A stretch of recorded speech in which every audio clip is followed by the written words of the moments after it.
सबसे पहले तो ये फरमाइएगा, ऑब्वियसली पाकिस्तान का दुनिया भर में आपको बड़ा इस वक्त प्रोएक्टिव रोल नज़र आ रहा है। फॉर द फर्स्ट टाइम ऐसा लगता है कि दुनिया अब आपकी बात सुन रही है, चाहे किसी भी फोरम पे हम देखें।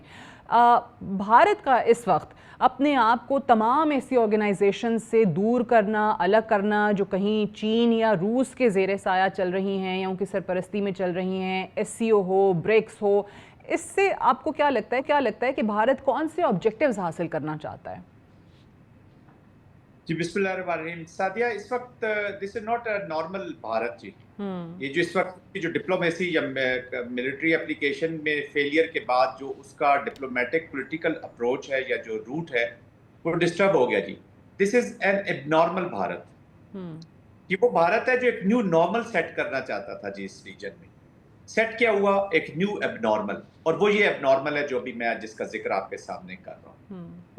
सादिया देखिए, मैं not being a Pakistani, Bharat एक बहुत बड़ा स्कटलर है जी। इसको ठीक है। एक SCO के बीच में मैं I myself personally I have experience this. मैं रैड्स में जाता हूँ जो एंटी टेररिज्म की जी।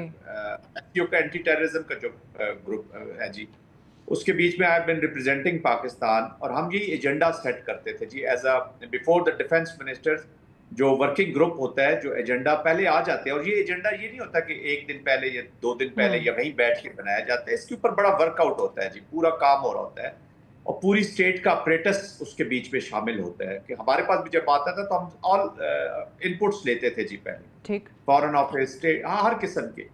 तो उसके बाद ये एजेंडा सेट, वहां पे भी हमने देखा प्रैक्टिकली कि उस पूरे एजेंडे को अगर कोई स्कटल करता तो आखिरी दिन बल्कि उसमें से वॉकआउट कर जाते थे, या हर चीज में ये कुछ ना कुछ कीड़े निकालते। वो था भारत। ठीक है। भारत प्राइमरीली इस स्पॉइलर है SCO के अंदर भी, बिल्कुल ठीक। SCO के एजेंडास के अंदर भी। तो जहां तक इसका बायलैटरल लाइट से के SCO के फोरम से बायलैटरल जो ताल्लुकात है चाइना के साथ, फॉर दैट मैटर किसी और कंट्री के साथ, सेंट्रल एशियन रिपब्लिक्स में से किसी के साथ, और वहां पे, और इसके दोगलापन अब नुमाया हो गया जी। अब इस पे ये स्कटलर है इस SCO के बीच में भी। उसको सबसे ज्यादा तकलीफ हुई है जब जाफर एक्सप्रेस का जो हिनियस क्राइम किया है, पाकिस्तान ने ये नहीं कहा उसमें कि आप इंडिया का नाम ले दें। जाफर एक्सप्रेस के एक्ट को, फिर सारी दुनिया को पता है कि जाफर एक्सप्रेस का एक्ट किसने किया। हम्म।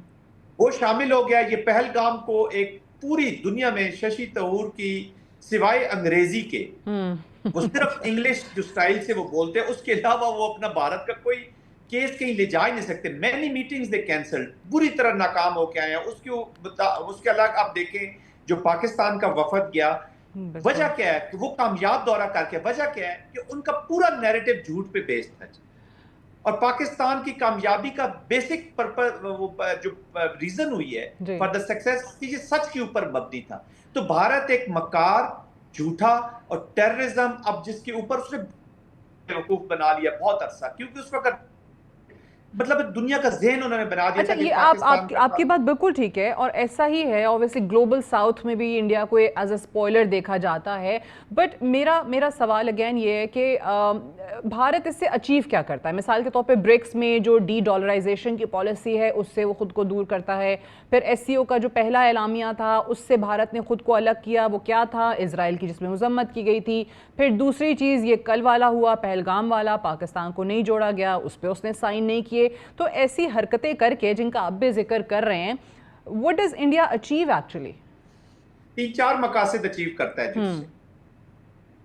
नंबर 1 वो करता है कि अपने आप को बड़ा हेजमान और एक बड़ा पावरफुल कंट्री समझता है जी। हेजमान माइंड जब आपका हो जाए ठीक। ना सादिया, ठीक। तो आप शीशे में अपने आप को देख के आप अपने आप को बड़ा खूबसूरत और ताकतवर हम्म। समझना शुरू कर हम्म। देते हैं। ठीक है जी। आप लोगों की आप तो एक हेजमोन इसका माइंड सेट है कि मैं बहुत बड़ी ताकत हूं। चाइना या रशिया या जो भी इधर है, उनके लिए मैं एक मीन उन्हीं के लेवल का या उसी ताकत का मैं एक एक हामिल मुल्क हूं ठीक जी। है। और मैं एक वर्ल्ड पावर हूं। एक नंबर एक चीज ये। नंबर 2 ये है कि ये अपने मास्टर्स को कह लें या जिनको इसने फ्रॉड लगाया हुआ था झूठ बोल के कि मैं आपका नेट सिक्योरिटी प्रोवाइडर हूं, I am your watchdog in in this region, उनको ये दिखाता है कि देखिए जी मैं कैसे स्कटल करता हूं आपके। दो देखिए ना, अमेरिका के दो ही मेन कंपिटिटर्स हैं। नंबर 1 इज चाइना, बिल्कुल। जिसको वो कहता है कि China is the capacity, capability and will to alter the world order.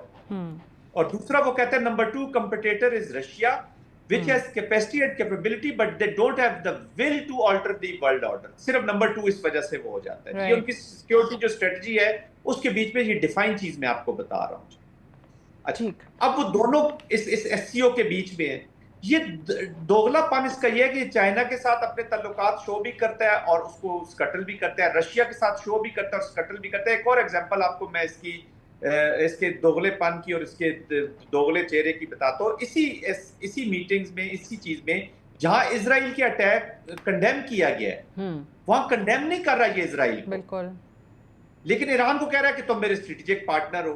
तो ये जो चाणक्य का वो जो कॉन्सेप्ट है ना, you brace your friend stab in the back and then weep the most, तो आप चीफ को पुकार शुरू कर दे अपने दोस्त को मार के। तो ये इनका असल चेहरा आप सामने आ चुका है। अच्छा, लेकिन देखिए आप बिल्कुल सही कह रहे हैं। अब ये अगर इजराइल को नहीं उसकी मजम्मत करते हैं इजरायली हमलों की, फिर आपने कहा कि जी ईरान को भी कहते हैं कि जी साथ भी हैं, तो ऑब्वियसली मकसद ये क्या नज़र आता है कि यूएस के करीब होना है, इजराइल के करीब होना है, नेटो के करीब होना है, और हम यहाँ से हट के मगरिब के जितना कुर्बत हासिल कर सकते हैं वो हम करेंगे। But at the same time जब मगरिब भी उनको वो लिफ्ट नहीं करा रहा, खुद प्रेसिडेंट ट्रंप भी जो है वो उनके मौक़िफ़ को नहीं मान रहे, वो पाकिस्तान की मौक़िफ़ की हिमायत करते हैं, मगरबी ममालिक, नेटो के रुकन ममालिक तमाम पाकिस्तान के मौक़िफ़ को दुरुस्त मौक़िफ़ मान रहे हैं, तो फिर भी ये समझ नहीं आ रहा कि हम इस तरीके से भी वो आउटकम नहीं हासिल कर पा रहे हैं जो हम चाहते हैं।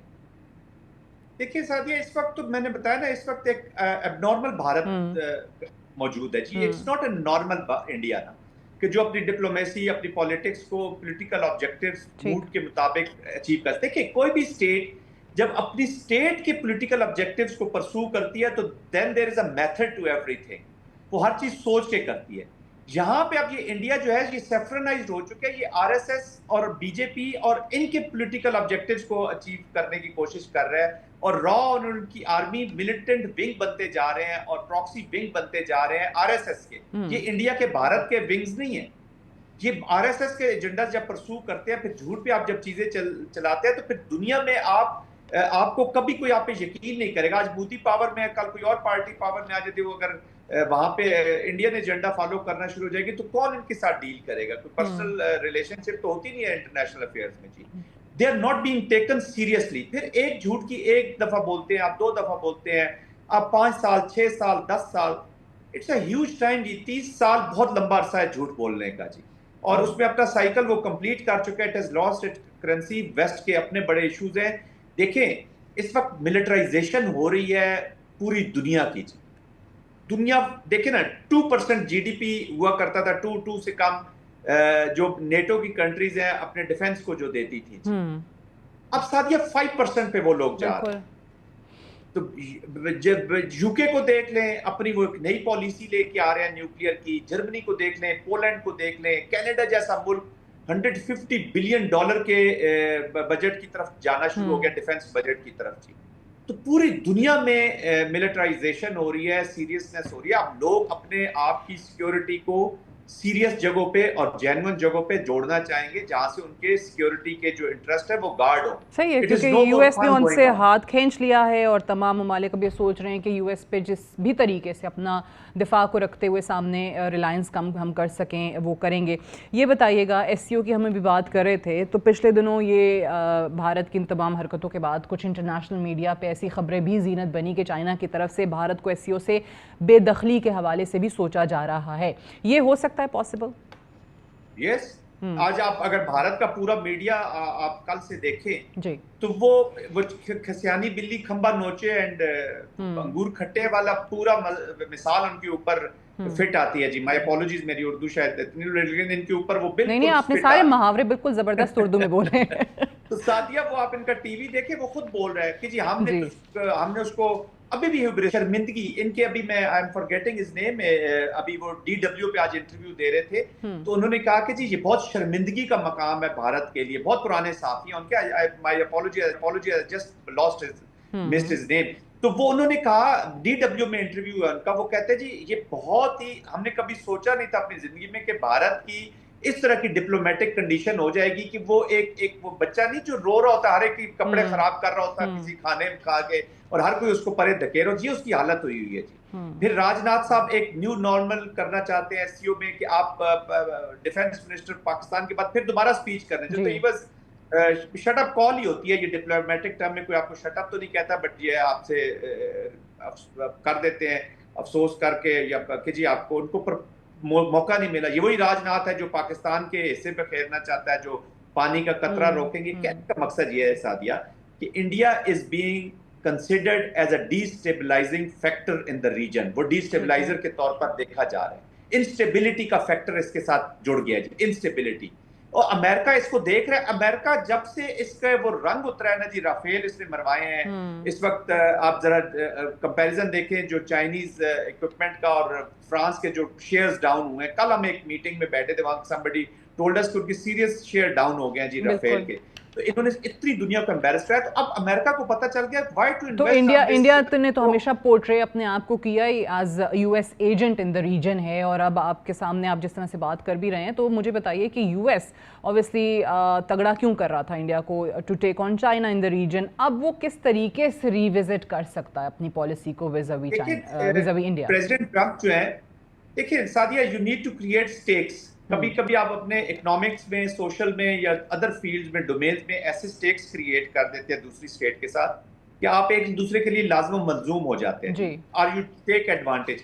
फिर परमानेंसी इन रिलेशनशिप तो होती नहीं है जी। It is a small window of time जिसके बीच में आपकी रिलेशनशिप बहुत बेहतर हो जाती है, फिर आपकी कभी खराब भी हो जाती है। विद दिस प्रेसिडेंट ट्रंप और ये जो मजाज है इस वक्त व्हाइट हाउस का, लोग इसके साथ शॉर्टर पीरियड ऑफ टाइम के लिए एडजस्ट हो रहे हैं। जैसे अब मैंने आपको नेटो की मिसाल दी है। पोलैंड जैसा मुल्क भी अपना डिफेंस बजट बढ़ा रहा है। उसकी दो वजूहत है। एक तो प्रेसिडेंट ट्रंप उनको बार बार कह रहे हैं, और दूसरा ये है कि नेटो के बीच में जो एप्लीकेशन हुई है, ट्रंप देखे ना, मिलिट्री इंडस्ट्रियल वो मिलिट्री कॉम्प्लेक्स को आप पढ़े, वो अब देखे ना, नेटो की कोई कंट्री का बजट 2 से 5% जाएगा तो F-35 ही खरीदेगा ना, और उसमें किधर जाना है।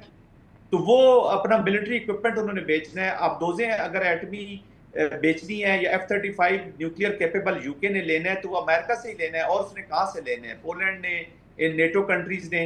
तो ये this is lot of trade and business attach with it जी। ये जो मिलिट्री कॉम्प्लेक्स का सिस्टम है, इसको अगर आप स्टडी करें तो ये वो उसकी एप्लीकेशन फिर हुई है। जो 2-3% जो जीडीपी लोग बढ़ाएंगे अपना जो बजट, पोलैंड ने तो 10% ऑफ द जीडीपी का फर्क ला रहा है जी। तो वो रशिया का थ्रेट उसने सामने पहले क्रिएट हुआ।